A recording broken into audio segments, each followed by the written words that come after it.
Yes, it is extremely important that we as politicians make sure that our countries provide support to Ukraine.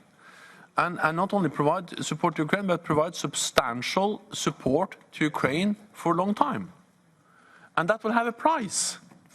And part of the price, the sanctions are important, but also, of course, the military support, but also the humanitarian support, the economic support, that has a price. But the price of not supporting them is much higher. Partly because, for me, this is a moral issue. This is about a sovereign, independent nation with more than 40 million people living in Europe, which is brutally attacked by a big power, Russia. If we don't react to that, and after we have seen what happened in Bucha and other places, it violates my understanding of, what to say, decent behavior of neighbors and friends of Ukraine. So of course, yes, it has a price.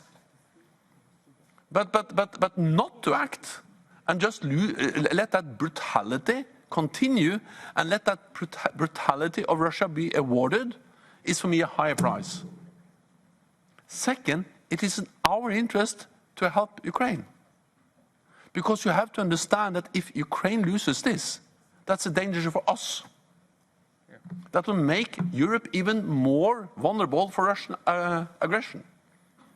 Because then the lesson learned from Georgia in 2008, from annexing Crimea in 2014, from starting to undermine Donbass in 2014, and then the full-fledged brutal invasion by President Putin in February, is that they can just use force. They get their will. It's to re-establish an idea of spheres of influence, where big powers can decide what smaller neighbors can do.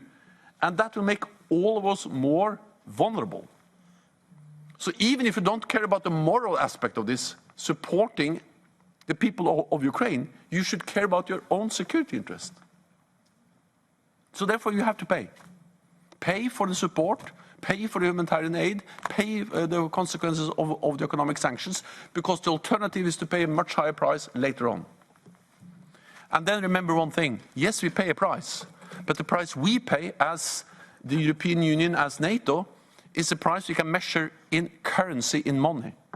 The price they pay is measured in lives, lost every day.